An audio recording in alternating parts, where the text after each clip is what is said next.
ಈಗ ನಿಮ್ಮ ಮನೆಗೆ ಹೊರಟಿದ್ದೆ ಅಂದ್ರೆ ಹಾಗೆ ಸಾಹೇಬೇನೋ ಗೌರ್ಮೆಂಟ್ ಕೆಲಸಕ್ಕೆ ಅರ್ಜಿ ಹಾಕಿದ್ರಂತೆ. ಹೌದು ಬೇಟ, ವಿದ್ಯಾಭ್ಯಾಸ ಮುಗಿಸಿ 2 ವರ್ಷ ಮನೆಯಲ್ಲೇ ಇದ್ದೆ. ಅಣ್ಣ ಅತ್ತಿಗೆರ ಆಶೀರ್ವಾದದಿಂದ ರೈಲ್ವೆ ಡಿಪಾರ್ಟ್ಮೆಂಟ್ ಅಲ್ಲಿ ಕೆಲಸ ಸಿಕ್ಕಿದೆ. ತಿಂಗಳಿಗೆ 50,000 ರೂಪಾಯಿ ಸಂಬಳ. ಮುಂದಿನ ವಾರವೇ ಡ್ಯೂಟಿಗೆ ರಿಪೋರ್ಟ್ ಮಾಡ್ಕೊಳ್ಬೇಕು. ಡ್ಯೂಟಿ ಜಾಯಿನ್ ಆದ್ಮೇಲೆ ಮದುವೆಗಿದ್ರೆ ಆಗ್ತೀರೋ ಅಥವಾ ಸನ್ಯಾಸಿ ಆಗ್ತೀರೋ? ಮದುವೆ ಆಗಬೇಕೆಂಬ ಆಸೆ ನನಗಿದೆ, ಆದ್ರೆ ಹುಡುಗಿ ಸಿಗ್ಬೇಕಲ್ಲ. ಹಾ, ನಿಮ್ಮ ಮನ ಮೆಚ್ಚುವ ಹುಡುಗಿ ಯಾರು ಅಂತ ಗೊತ್ತಾದ್ರೆ ನಾವು ಕೂಡ ಟ್ರೈ ಮಾಡ್ಬೋದಪ್ಪ. ನಾನು ಮದುವೆ ಆಗೋ ಹುಡುಗಿನ ಸೇಬು ಹಣ್ಣಿನಂತ ಗಲ್ಲ, ಕೆಂಡ ಸಂಪಿಗೆಯಂತಹ ಮೂಗು, ಜಿಂಕೆ ಮರಿಯಂತಹ ಕಣ್ಣು. ತಿಳ್ಕೊಂಡ್ಯಾ? ಇದು ಯಾವುದು ಬೇಡ. ನನ್ನ ಅಪ್ಪಿಗೆ ಜೊತೆ ಹೊಂದಿಕೊಂಡು ಹೋಗುವ ಸಿಂಪಲ್ ಆಗಿ ಹುಡುಗಿ ಸಿಗ್ಬೇಕಾ? ನಾನು ಸಿದ್ಧರಲ್ಲ. ಅಂದ್ರೆ ನೀನು ನನ್ನ... ಹೌದು, ನಾನು ನಿಮ್ಮನ್ನ ಮನಸಾರೆ ಪ್ರೀತಿ ಮಾಡ್ತಾ ಇದ್ದೀನಿ. I love you. ಆಯ್ತಾ? ನನಗೆ ಮೊದಲೇ ಜೂಜಾಡುವ ಚಟವಿದೆ, ಕುಡಿಯುವ ಚಟವಿದೆ. ಗೊತ್ತಿದ್ದು ನೀನು ಲವ್ ಮಾಡ್ತೀಯಾ? ಎಲ್ಲವೂ ಚೆನ್ನಾಗಿ ಗೊತ್ತು ನನಗೆ ನಿಮ್ಮ ಬಗ್ಗೆ.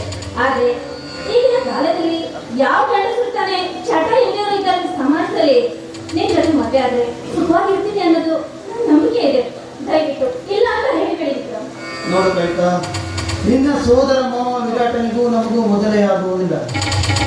ಹೌದು, ಗೊತ್ತಿದ್ದು ಗೊತ್ತಿದ್ದು ಅವನ ಮದುವೆ ಗೊತ್ತಿಲ್ಲದೆ ತಿಳ್ಕೊಂಡಿದ್ದೀನಿ. ನೋಡಿ, ಅವರೆಲ್ಲ ಒಪ್ಸೋ ಜವಾಬ್ದಾರಿ ನನ್ನದು. ಇದು ಸರಿ ಹೋಗ್ತಾ ಇದ್ರೆ ನಾವೆಲ್ಲರೂ ಓಡೋಗಿ ಜೀವನ ಮಾಡೋಣ. ಏನಂತಾರೆ? ಬೇಡ ಬೇಡ ಬೇಡ.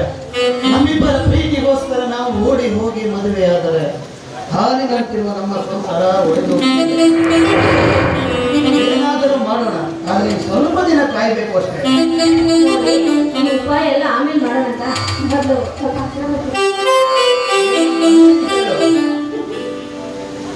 ಏನಿಲ್ಲ, ನಿಮ್ ಕೆಲಸ ಸಿಕ್ಕಿದಕ್ಕೆ ಏನಾದ್ರೂ ಸಿಹಿ ಬೇಕು. ಏನಾದ್ರೂ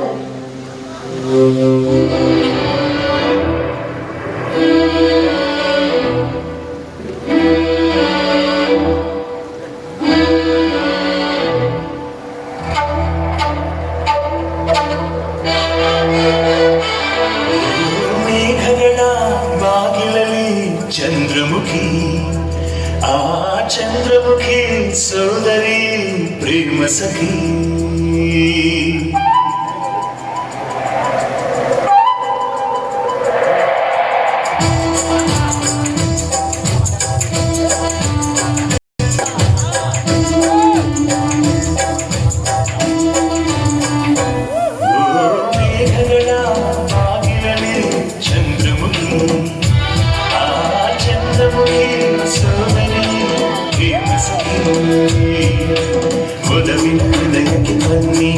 ಅಭಿಷೇಕವ ಮಾಡಿದಳು, ಅದರಲ್ಲಿ ಉದಯಿಸುವ ಸಹಸ ಆಸೆಗೆ ಸ್ಫೂರ್ತಿಯ ನೀಡಿದಳು.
ಸಂಪದ ಸಂತೋಷದ ನಾದಸ್ವರ ಈ ನಿನ್ನ ತೋಳಿನಲ್ಲಿ ಈ ಮಾತನೆ ಸಪ್ತಸ್ವರ ಅಲೆಯಾಗಿ ಅಲೆಯಾಗಿ